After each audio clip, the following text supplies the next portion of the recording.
নমস্কার, কলকাতা টিভিতে আপনাদের স্বাগত। আমি আশিস চট্টোপাধ্যায়। এই মুহূর্তে রাঁচি থেকে যে খবর এসে পৌঁছচ্ছে, ঝাড়খণ্ডের প্রধান শহর, রাজধানী শহর রাঁচি থেকে যে খবর এসে পৌঁছচ্ছে তাতে বিজেপি বন্ধ ডেকেছে এবং সেই বন্ধে ভালো সাড়া পাওয়া যাচ্ছে। আমাদের কাছে কিছু ভিডিও এসে পৌঁছেছে, রাস্তাঘাট মোটামুটি শুনশান এবং ছাত্র আন্দোলন নিয়ে ভারত দেখছে উলটপুরাণ। কি ব্যাপার?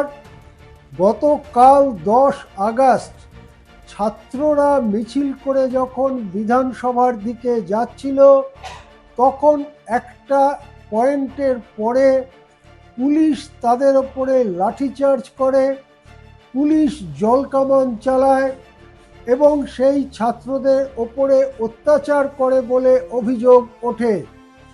এমনকি ছবিতে একজন পুলিশ কর্মচারীকে দেখা যাচ্ছে যার হাতে পেলেট গান রয়েছে, অর্থাৎ ছোড়ার বন্দুক, যেটা সেই বন্দুক রয়েছে। যদিও ছড়রা বন্দুক চালানো হয়নি, কিন্তু ছড়রা বন্দুক যে তৈরি রাখা হয়েছিল সেটা ছবিতে চলে এসছে।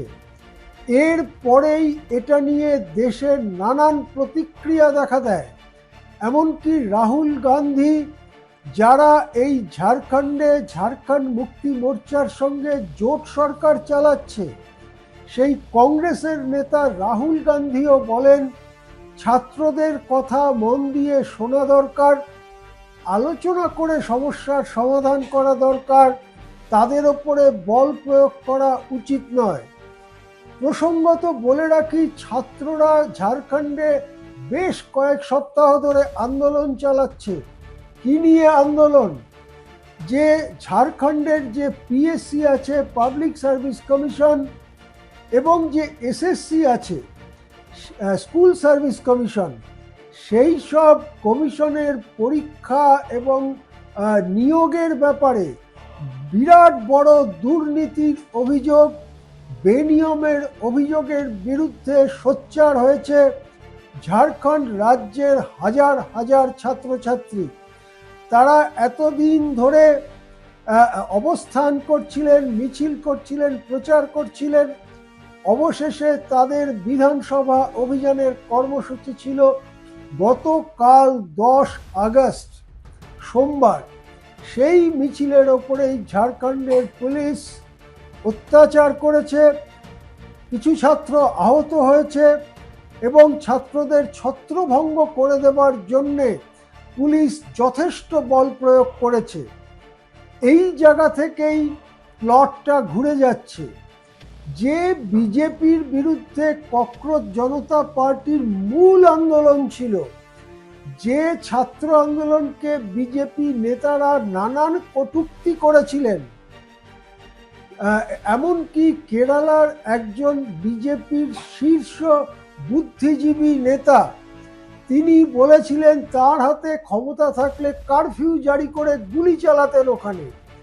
তিনি বলেছেন যে ওখানে যে মহিলারা ছিলেন, আমি যন্তর মন্তরের কথা বলছি, দিল্লির, সেখানে যে মহিলারা ছিলেন তাদের গণধর্ষণ করাতেন। এই কথা বলেছেন কেরালার একজন শীর্ষ বুদ্ধিজীবী বিজেপির নেতা। আর ঝাড়খণ্ডে কি হলো? সম্পূর্ণ 180 ডিগ্রি ঘুরে কাল বেশি রাতে বিজেপি বন্ধের ডাক দিয়ে দিল। কেন বন্ধ? ছাত্রদের ওপরে হেমন্ত সোরেন সরকার অত্যাচার করেছে, তার জন্য বন্ধ। আজকে সকাল থেকে বন্ধ শুরু হয়েছে 8টার থেকে, রাত 12টা অবধি বন্ধ ডাকা হয়েছে। যেটা জানা যাচ্ছে, প্রাইভেট বেসরকারি দোকানপাট সংস্থা মোটের ওপরে বন্ধ, সরকারি পরিবহন ব্যবস্থা এবং সরকারি অফিসগুলোতেও হাজিরা কম বা পরিবহন প্রায় মিলছে না। শহরে, গ্রামাঞ্চলে তো সেইভাবে বন্ধ দেখার খুব একটা সুবিধে থাকে না। শহরাঞ্চলে যেমন দোকান টোকান বন্ধ থাকলে একটা ছবি তৈরি হয়, কিন্তু সারা রাজ্য জুড়েই ছাত্রদের বিরুদ্ধে এই ধরনের দমনমূলক যে পুলিশি অত্যাচার, তার বিরুদ্ধে একটা জনমত তৈরি হয়েছে।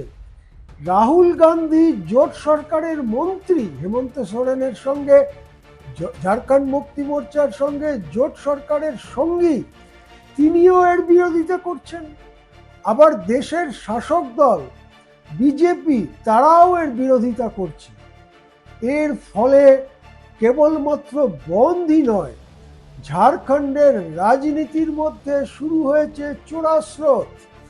যদি হেমন্ত সোরেন মুখ্যমন্ত্রী হিসেবে এই অত্যাচারের বা এই পুলিশ অ্যাকশনের নিন্দা না করেন, যদি তিনি বলেন পুলিশ বাধ্য হয়ে ওই অ্যাকশন নিয়েছে, যেমনটা যন্তর মন্তরের থেকে যখন মিছিল পার্লামেন্টের দিকে যাচ্ছিল 20 জুলাই, তখন যে পুলিশি অত্যাচার হয়েছিল সে সম্পর্কে যেমন কথা বলা হয়েছিল, তাহলে কিন্তু রাহুল গান্ধীর পক্ষে ওই জোট সরকারকে সমর্থন করা একটু দুরূহ হয়ে যাবে। কেননা দেশব্যাপী ছাত্র আন্দোলনের পিছনে একেবারে শক্ত হয়ে দাঁড়িয়ে রয়েছেন রাহুল গান্ধী। সেক্ষেত্রে কি হবে? রাহুল গান্ধীর কংগ্রেসের এমএলএদের সমর্থন ছাড়া হেমন্ত সোরেনের বিধানসভায় গরিষ্ঠতা নেই। সুতরাং ছাত্রদের ওপরে বল প্রয়োগ কেবলমাত্র আর ছাত্রদের ওপরে বল প্রয়োগেই থেমে থাকছে না, ঝাড়খণ্ডের রাজনীতিতে তৈরি হয়েছে চোরা স্রোত। সেই স্রোতের দিকে আমরা নজর রাখব। সারাদিন ধরে বন্ধ চলবে। সেখানকারও যদি নতুন কোনো ঘটনা ঘটে বা মুখ্যমন্ত্রী কোনো বিবৃতি দিয়ে সামনে আসেন, তাহলে সে খবরও আমরা আপনাদের সঙ্গে সঙ্গে জানাবো। এখন এ পর্যন্তই। দেখতে থাকুন কলকাতা টিভি।